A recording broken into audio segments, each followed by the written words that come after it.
Bonjour à toutes et à tous. C'est moi, Jessica Guest, et je suis là pour vous enseigner le rôle de France en histoire. Donc, être sûr de partir un like et m'abonner. Aujourd'hui, j'ai une autre vidéo incroyable pour vous. Je vais parler de l'histoire du cinéma français et de son importance mondiale. Laissez-nous commencer.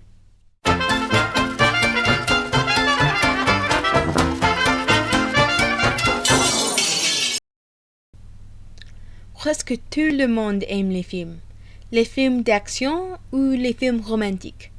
Chacun de nous a une relation avec les films.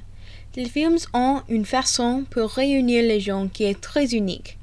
Sur tout le monde, les familles ont des nuits de films, avec des films comme La Belle et la Bête, La Guerre des Étoiles ou ma préférence, Orgueil et Préjugés. Ce sujet est très important pour moi parce que je voudrais de travailler dans l'industrie du film un jour. Je trouve que les films ont un grand impact sur notre société, par les thèmes des films à la façon avec laquelle les gens réagissent.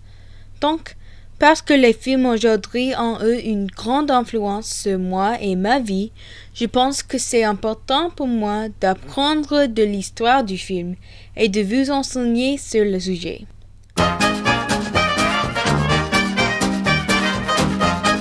L'histoire du film est très riche et diverse, et France a eu une partie influente. Afin de comprendre totalement l'influence française sur l'industrie cinématographique, nous devons commencer au début.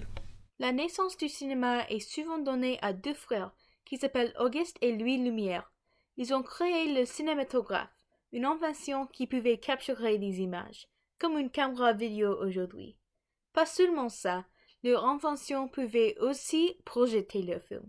Le cinématographe a été essentiel pour l'industrie du film et aussi pour l'entertainment du monde.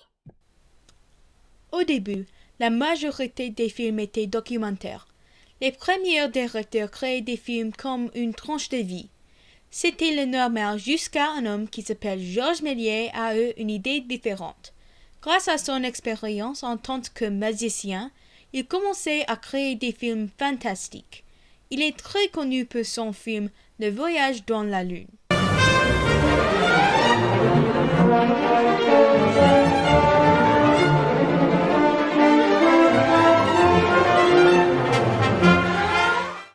Georges Méliès a fait plus de 500 films pendant sa vie.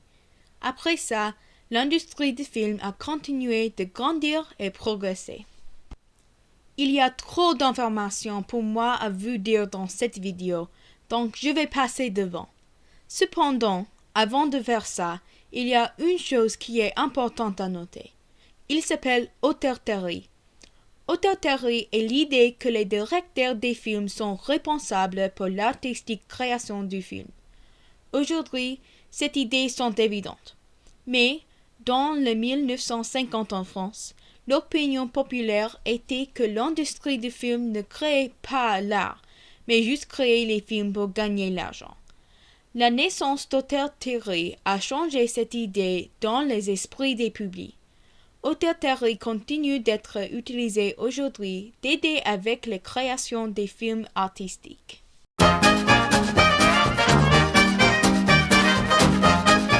Aujourd'hui, l'influence culturelle du cinéma en France continue d'être importante. Pendant la pandémie, les cinémas n'ont été pas ouverts.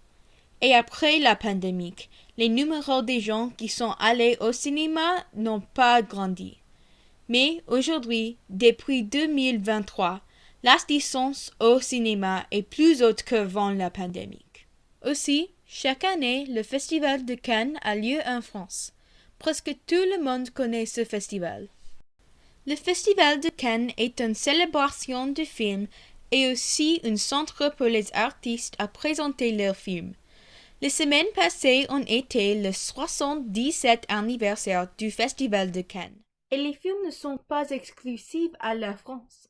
En tout le monde, les créateurs francophones ont progressé pour développer la présence des films français. Particulièrement en Afrique, les films sont utilisés pour enseigner des vraies histoires des cultures africaines. Un directeur, qui s'appelle Ousmane Sembène, a fait beaucoup de films pendant sa vie. Ces films parlent des difficultés des gens pauvres et ostracisants. Sembène a commencé la production des films africains en médias populaires. Évidemment, les films français et francophones continuent d'être importants dans le monde et je pense qu'ils continueront dans le futur. Merci beaucoup de m'écouter. J'espère que vous avez appris quelque chose. Comme toujours, soyez-vous sûr de liker cette vidéo, partir un commentaire en dessous et je vous verrai la prochaine fois.